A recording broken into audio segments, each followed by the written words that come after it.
So this year is Mario's 35th anniversary, and it's looking to be the biggest one yet, you guys.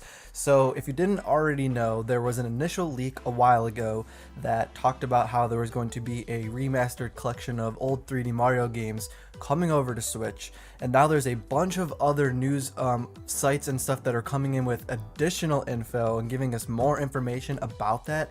And we're gonna read through a little bit of this article. This is all we're going to look at here. Very short, but there's so much that I want to talk to you guys about. This article is on Eurogamer, and I will leave a link to that in the description below. First thing here is that VentureBeat reported that the 3D Mario remasters would be offered in a collection dubbed something like Super Mario All-Stars 2. This is branding Eurogamer has heard being used internally. Okay, so that's cool. I mean, I guess that's what the name of it is going to be.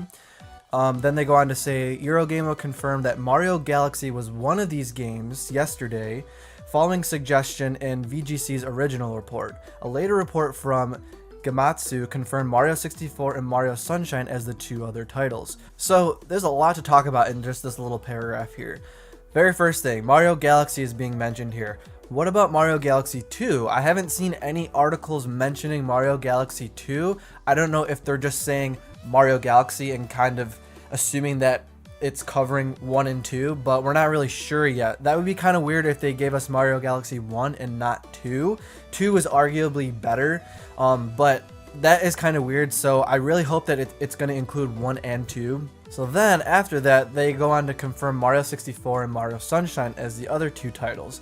So now this is interesting because Mario Sunshine, first of all, that's my favorite 3D Mario game still today. And we still don't have any sort of port or remaster or virtual console of that game. You're only able to play it on the original GameCube right now. Or, you know, if you're someone who emulates stuff, you could emulate it. But the thing is, officially, the only way to play that is on the GameCube. So not only could it be coming to Switch, but it could be getting a glorious HD remaster, and that is so exciting for me. Then Mario 64, obviously that is a fan favorite in the 3D Mario franchise, so it's awesome that that would also be coming. It's probably more likely that they would do a full remaster of all of these games, even though Mario Galaxy and those games probably wouldn't need as much work, but they probably would remaster everything. I really hope they would. So this is super exciting because we're basically getting every 3D Mario coming over to Switch. And now this is also really cool because it opens up the floodgates for hopefully a Zelda HD remaster collection next year, which is Zelda's 35th anniversary. They could release Breath of the Wild 2 next year, or I know a lot of us are thinking it's coming this year, but they could release that next year. They could also do the same thing here with all these games. They could give us Wind Waker HD, Twilight Princess HD, Majora's Mask HD, and Ocarina of Time HD.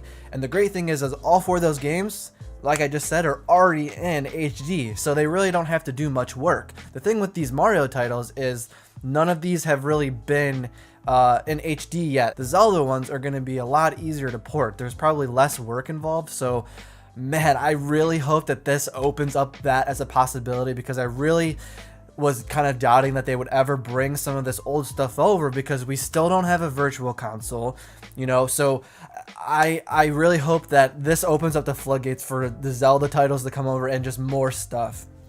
Because actually, going forward here, they also say, as well as this collection pack, VGC's initial report suggested most of Mario's back catalog would be brought to Switch. So that is super interesting because, like I just said, we still don't have a virtual console.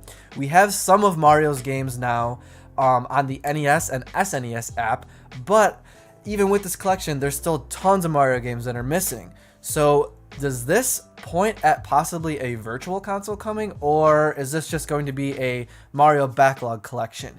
We don't know, but it does bring that up into the conversation again. A lot of people kept saying no virtual consoles ever happening because Nintendo has sort of been saying that all along, but maybe they're changing their mind here. I don't know if I'm making too much of a stretch here, but it's definitely plausible.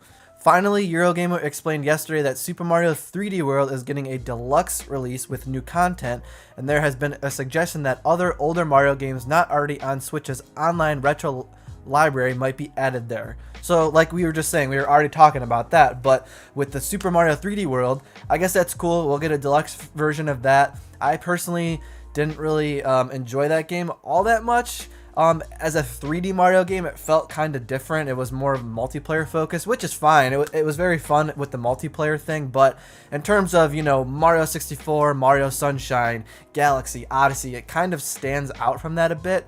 So I personally didn't play it all that much, but for fans of that game, that's awesome. That'll be coming over, and since it's a deluxe release, they should be adding new content to that, so that's cool too. A couple other things I want to talk about here.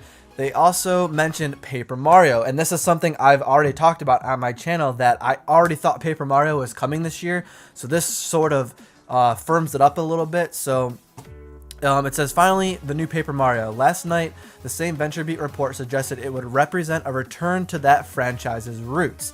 In other words, it would offer a similar experience to the more RPG-like structure of the series on N64 and GameCube. Again, it's something Eurogamer has heard from those familiar with Nintendo's plans. So that is super awesome. So like they're saying right here, many fans consider the series' GameCube entry, Paper Mario Thousand Year Door, to be the franchise's pinnacle. So that's awesome that they're going to go back and return to form here.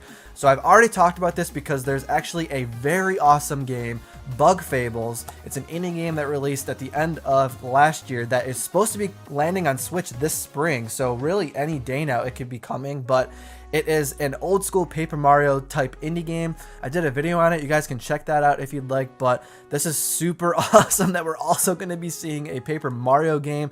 This is just a crazy year for Mario. It sounds like there are so many games coming, and that's very exciting because not only are these awesome titles, but also this beginning of the year has been pretty slow, at least for me. I'm not a big Animal Crossing fan, so there's not a lot of games right now coming out other than indie games, which is fine, but the last big Nintendo IP to release was Pokemon Sword and Shield, and that was back in November, and here we're sitting in April and we still don't really know what games are coming in the back half of the year. But, you know, Nintendo did this last year and the back half of the year was great. We had so many good titles, you know, coming over. Astral Chain, Marvel Ultimate Alliance, Link's Awakening, Luigi's Mansion, Pokemon Sword and Shield.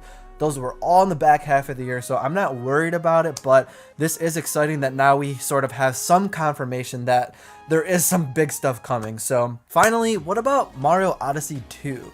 So this is kind of a weird one then, because would they release this maybe then on the holiday this year? Maybe the holiday 2020 big title will be an Odyssey 2.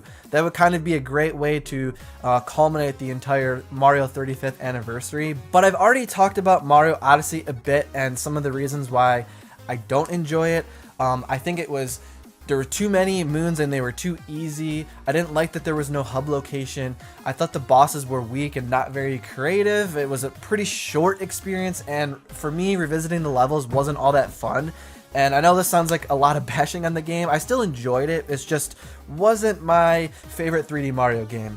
I think it was just missing something. You know, Cappy was a great addition. There was a variety of worlds. Those were awesome. I loved that. I loved the way Mario felt. The story was decent, but I think there's still more that they could do to make it better. Because I recently finished up A Hat in Time on Nintendo Switch. It is a charming 3D platformer. If you've never played it, please play it. I will leave a link to it in the description below because it's actually on sale right now on Amazon. Pick it up because it is the best 3D platformer collectathon that I have personally ever played. And I do not say that lightly because I love 3D platformers. That's how I got started with video games when I was young. I love that genre so much and I've played so many games in it. A Hat in Time really brings a modern, fresh take on the 3D platformer and collectathon, something that I really wished the original Yooka-Laylee did. From all the raving reviews on Yooka-Laylee's 2D version, The Impossible Layer, I think that version is probably going to be more enjoyable for me. I still haven't played it yet, but I do plan on picking it up and trying it out. It's more in the Donkey Kong Country style, where it's side-scrolling in 2D, well, more like 2.5D. But really the point of this is I really want you guys to try A Hat in Time. It's my favorite game, favorite 3D platformer game, especially right now if you're running low on games to play because it's been sort of slow. Definitely give it a try.